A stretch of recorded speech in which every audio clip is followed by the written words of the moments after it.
Hello viewers, সবাইকে take day পয়েন্টে স্বাগতম। আজকে আমরা ফাংশন কলের দুটি ইম্পর্টেন্ট টপিক নিয়ে আলোচনা করব। একটি হচ্ছে কল বাই ভ্যালু এবং আরেকটি হচ্ছে কল বাই রেফারেন্স। এই দুটি কনসেপ্ট বোঝার জন্য আমাদের ফাংশনের এক্সিকিউশন প্রসেস সম্পর্কে খুব ভালো ধারণা থাকা প্রয়োজন। আমি এই ভিডিওতে ফাংশনের এক্সিকিউশন প্রসেস সম্পর্কে ডিটেলস আলোচনা করেছিলাম। আশা করি আপনারা ইতিমধ্যে এই ভিডিওটি দেখেছেন। যারা দেখেননি তারা এই ভিডিওটি দেখে নিতে পারেন। আমরা এই ভিডিও থেকে জেনেছিলাম যে যখন একটি ফাংশন কল হয় এবং অ্যাক্টিভেট হয় তখন ফাংশনটির যাবতীয় ইনফরমেশনগুলো, যেমন ফাংশনটি প্যারামিটার, লোকাল ভেরিয়েবলস, যদি ফাংশনটি রিটার্ন ভ্যালু থাকে তাহলে ফাংশনটি কোন অ্যাড্রেসে ভ্যালু রিটার্ন করবে ইত্যাদি ইনফরমেশনগুলো স্ট্যাক ফ্রেমে স্টোর হয়ে থাকে এবং এই ইনফরমেশনগুলো ততক্ষণ স্ট্যাক ফ্রেমে থাকে যতক্ষণ পর্যন্ত ফাংশনটি অ্যাক্টিভেট থাকে। এবং ফাংশনটির ভিতরে যাবতীয় স্টেটমেন্টগুলো এক্সিকিউট হওয়ার পরে যখন ফাংশনটি থেকে বের হয়ে আসে, অর্থাৎ ফাংশনটি যখন ডিঅ্যাক্টিভেট হয়ে যায়, তখন স্ট্যাক ফ্রেম সহ স্ট্যাক ফ্রেমে থাকা যাবতীয় ইনফরমেশনগুলো কম্পিউটার মেমোরি থেকে মুছে যায়। সো এটি হচ্ছে একটি ফাংশন এক্সিকিউশন হবার সিম্পল প্রসেস। আমরা মেইনলি দুইভাবে ফাংশনকে কল করতে পারি, একটি হচ্ছে কল বাই ভ্যালু আর একটি হচ্ছে কল বাই রেফারেন্স। প্রথমে আমরা বোঝার চেষ্টা করি যে কল বাই ভ্যালু কিভাবে কাজ করে। সাপোজ আমরা একটি প্রোগ্রাম লিখলাম যেখানে মেইন ফাংশনে আমরা দুটি ইন্টিজার ভ্যালু নিয়েছি এক্স ও ওয়াই নামে। এক্সে আমরা নিয়েছি 10 আর ওয়াই আমরা নিয়েছি 20। তাহলে এক্স এবং ওয়াই হচ্ছে মেইন ফাংশনের জন্য লোকাল ভেরিয়েবল। তো কম্পিউটার মেমোরির স্ট্যাকে মেইন ফাংশনের জন্য একটি স্ট্যাক ফ্রেম ক্রিয়েট হবে যেখানে এক্স এবং ওয়াই এর জন্য একটি মেমোরি অ্যালোকেট হবে। তাহলে এক্স ভেরিয়েবলে আমরা পাচ্ছি 10, যার মেমোরি অ্যাড্রেস আমরা ধরলাম 1001, আর ওয়াই ভেরিয়েবলে আমরা পাচ্ছি 20, যার মেমোরি অ্যাড্রেস আমরা ধরলাম 1020। সাপোজ আমরা চাচ্ছি একটি ফাংশনের মাধ্যমে এই এক্স এবং ওয়াই ভেরিয়েবলের ভ্যালুকে মডিফাই করতে। সো মেইন ফাংশনে আমরা মডিফাই ভ্যালু নামে একটি ফাংশনকে কল করলাম যার মধ্যে আমরা প্যারামিটার হিসেবে পাস করছি এক্স এবং ওয়াই এর ভ্যালুকে। যেহেতু এখানে আমরা এক্স ও ওয়াই ভেরিয়েবলের ভ্যালুকে পাস করছি, তাই এই ফাংশন কলকে বলা হচ্ছে কল বাই ভ্যালু। সো যখনই এই ফাংশনটি কল হবে তখনই কম্পিউটার মেমোরির স্ট্যাকে এই ফাংশনের জন্য একটি স্ট্যাক ফ্রেম ক্রিয়েট হবে, যেখানে প্রথমে লোকাল প্যারামিটার হিসেবে এ তে স্টোর হবে 10 আর বি তে স্টোর হবে 20। সো এ ও বি ভেরিয়েবলের মেমোরি অ্যাড্রেস যথাক্রমে আমরা ধরলাম 2002 এবং 2010। তারপর আমরা মডিফাই ভ্যালু এই ফাংশনের ভিতরে এ ভেরিয়েবলের ভ্যালুকে মডিফাই করে দিলাম আমরা 15 এবং বি ভেরিয়েবলের ভ্যালুকে আমরা করে দিলাম 25। তাহলে এখন কোশ্চেন হচ্ছে যে আমরা এই মডিফাই করার কারণে কি আমাদের এক্স এবং ওয়াই ভেরিয়েবলে কোনো এফেক্ট হবে কিনা, অর্থাৎ এক্স এবং ওয়াই ভেরিয়েবলের ভ্যালু কি মডিফাই হবে কিনা। আনসার হচ্ছে না, হবে না। কারণ হলো যখনই আমরা এই ফাংশন থেকে বের হয়ে আসবো, অর্থাৎ মডিফাই ভ্যালু এই ফাংশনের এক্সিকিউশন শেষ হয়ে যাবে, তখনই স্ট্যাক ফ্রেম সহ এই যাবতীয় ইনফরমেশনগুলো কম্পিউটার মেমোরি থেকে মুছে যাবে। তাহলে আমরা যখন এখানে এক্স এবং ওয়াইকে আমরা প্রিন্ট করব তখন আমরা কি প্রিন্ট হবে, তখন প্রিন্ট হবে 10 এবং 20। অর্থাৎ আমরা এই মডিফাই ভ্যালু ফাংশনের মাধ্যমে এক্স এবং ওয়াই এর ভ্যালুকে মডিফাই করতে পারলাম না। তাহলে আমরা কি বুঝলাম, আমরা একটি ফাংশনকে যদি কল করি ভ্যালু পাস করার মাধ্যমে, তাহলে আমরা জাস্ট ভ্যালুগুলোর একটা কপি পাস করছি। সো আমরা জাস্ট সেই ভ্যালুগুলো নিয়ে ফাংশনটির ভিতরে কাজ করতে পারছি, কিন্তু যে ভ্যারিয়েবলগুলোর ভ্যালু আমরা পাস করছি সেই ভ্যারিয়েবলগুলোর ভ্যালুকে আমরা মডিফাই করতে পারছি না। অর্থাৎ এখানে আমরা এক্স ও ওয়াই এর ভ্যালুকে মডিফাই ভ্যালু ফাংশনের মাধ্যমে মডিফাই করতে পারছি না। সো আশা করি কল বাই ভ্যালু কিভাবে কাজ করে এই কনসেপ্টটা আমাদের ক্লিয়ার হয়েছে। এখন আমরা বোঝার চেষ্টা করি যে কল বাই রেফারেন্স কিভাবে কাজ করে।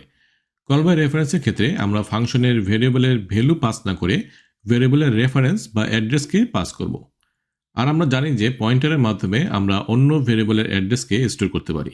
যেহেতু এখানে আমরা এক্স এবং ওয়াই এর অ্যাড্রেসকে পাস করছি, সো এই অ্যাড্রেসকে এ এবং বি তে স্টোর করার জন্য অবশ্যই আমাদের এখানে পয়েন্টার এ এবং পয়েন্টার বি দিতে হবে। পয়েন্টার বা এই স্টার অপারেটরকে ডি রেফারেন্স অপারেটরও বলা হয়ে থাকে, আর এই অ্যাম্পারসেন্ট অপারেটরকে রেফারেন্স অপারেটরও বলা হয়ে থাকে। তাহলে আমরা যখন এই মডিফাই ভ্যালু ফাংশনে এক্স ও ওয়াই ভেরিয়েবলের রেফারেন্স বা অ্যাড্রেস পাস করব, তখন কম্পিউটার মেমোরিতে ঠিক আগের মতো একটি স্ট্যাক ফ্রেম ক্রিয়েট হবে যেখানে এ তে স্টোর হবে এক্স ভেরিয়েবলের মেমোরি অ্যাড্রেস অর্থাৎ 1001, আর বি তে স্টোর হবে ওয়াই ভেরিয়েবলের মেমোরি অ্যাড্রেস অর্থাৎ 1020। তার মানে যেহেতু এটি পয়েন্টার, সো এ ভেরিয়েবল এখন পয়েন্ট করবে এক্স ভেরিয়েবলে আর বি ভেরিয়েবল পয়েন্ট করবে ওয়াই ভেরিয়েবলে। তাহলে এখন আমরা এক্স ভেরিয়েবলের ভ্যালুকে আমরা অ্যাক্সেস করতে পারবো পয়েন্টার এর মাধ্যমে, আর ওয়াই ভেরিয়েবলের ভ্যালুকে আমরা অ্যাক্সেস করতে পারবো পয়েন্টার বির মাধ্যমে।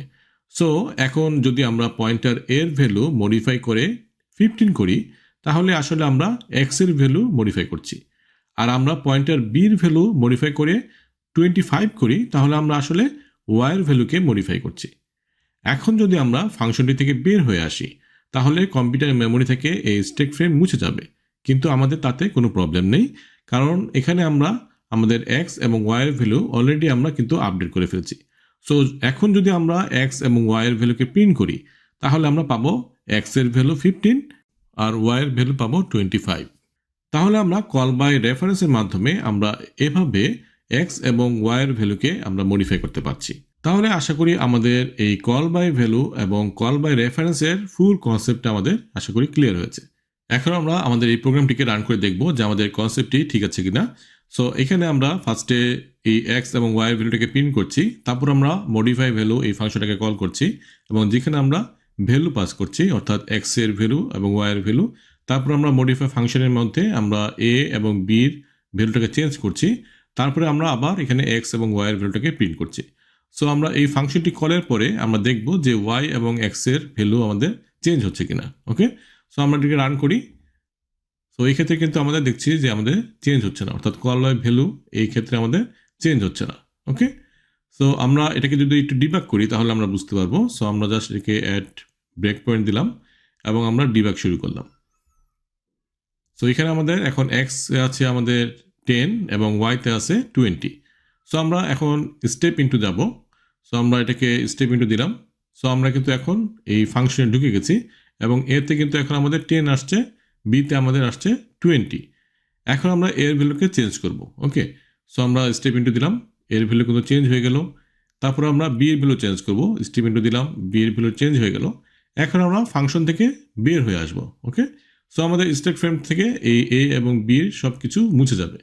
সো আমরা এখান থেকে স্টেপ ইনটু দিলাম, তো আমাদের চলে আসলো আবার এখানে। ওকে, মেইন ফাংশনে। সো মেইন ফাংশনে কিন্তু x এর ভ্যালু 10 থেকে গেছে এবং y এর ভ্যালু কিন্তু 20 থেকে গেছে। এখন আমরা এই লাইনটাকে প্রিন্ট করব, তারপর আমরা x এবং y এর ভ্যালুকে প্রিন্ট করব। তাহলে আমাদের আউটপুট কি আসতেছে আমরা দেখি। আমাদের আউটপুট আসতেছে এখানে x এর ভ্যালু 10, y এর ভ্যালু 20। ওকে, সো এই হলো আমাদের কল বাই ভ্যালু। সো আমাদের কনসেপ্ট ঠিক আছে। ওকে, এখন আমরা দেখব call by reference. So call by রেফারেন্সের ক্ষেত্রে আমাদের এখানে কি করতে হবে, আমাদের অ্যাড্রেস পাস করব। আমরা রেফারেন্সটা পাস করব। আমরা call the function modify value, আমরা এখানে লিখব কল বাই রেফারেন্স। ওকে ওকে, এখন আমাদের এখানে আমরা কল বাই রেফারেন্স লিখি। সো জাস্ট এটা কমেন্ট। সো এখানে আমাদের না লিখলে কোনো প্রবলেম নাই। এখন এখানে আমাদের কি করতে হবে, আমাদের অবশ্যই পয়েন্টটা দিতে হবে, কারণ হচ্ছে আমরা অ্যাড্রেসকে স্টোর করছি। ওকে, সো আমরা এখানে এর ভ্যালু এবং বি এর পয়েন্টটা দিলাম, আবার এখানে আমরা এর পয়েন্টের মাধ্যমে এবং বি পয়েন্টের মাধ্যমে আমরা এক্স এবং ওয়াই এর ভ্যালুকে আমরা অ্যাক্সেস করব। ওকে, সো এখন আমরা রান করে দেখি যে আমাদের কি ঘটতেছে। আমরা এখন কল বাই রেফারেন্সের মাধ্যমে এই ফাংশনটাকে কল করছি। সো এখন আমরা যদি রান করি তাহলে আমরা কি দেখতে পাচ্ছি, আমরা দেখব যে আমাদের এটা চেঞ্জ হয়ে গেছে। সো আমাদের এখানে 10 ছিল, এখন এটা 15 হয়ে গেছে এবং y ছিল 20 এবং আমাদের y কিন্তু এখন 25 চলে আসছে। সো আমরা এটার মাধ্যমে চেঞ্জ করতে পারছি। সো আমরা এটাকে ডিবাগ করে দেখি একবার। সো আমরা এটাকে ডিবাগ শুরু করলাম। এখানে আমাদের x এর ভ্যালু আসছে 10 এবং y এর ভ্যালু 20।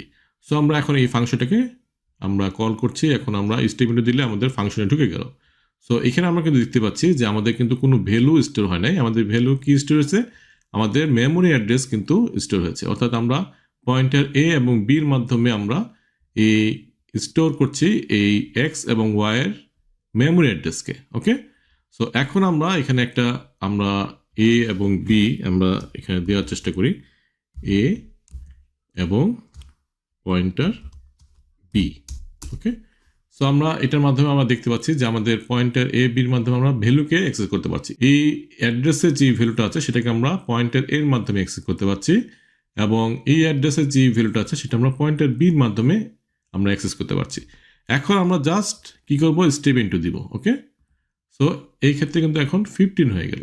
ওকে, এখন আমরা জাস্ট আমরা যদি এখানে এক্স এর ভ্যালু দেখি আমরা পাবো না, কারণ হচ্ছে এটা এখন স্কোপের বাইরে আছে, অর্থাৎ মেইন যে ফাংশনটা সেটা থেকে বাইরে চলে আসছে।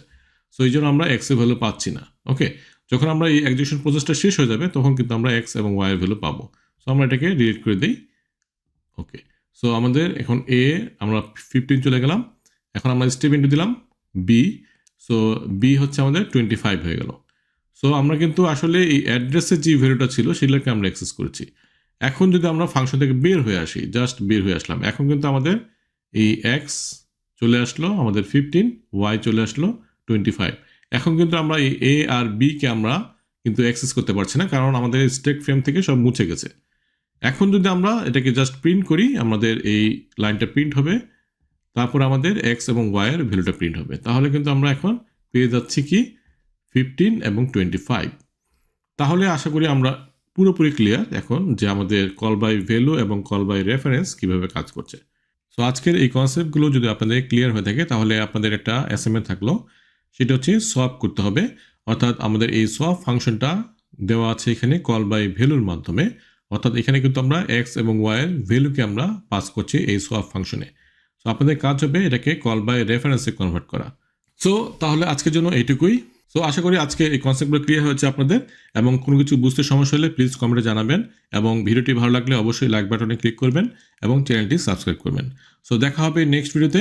আজকের জন্য আল্লাহ হাফেজ।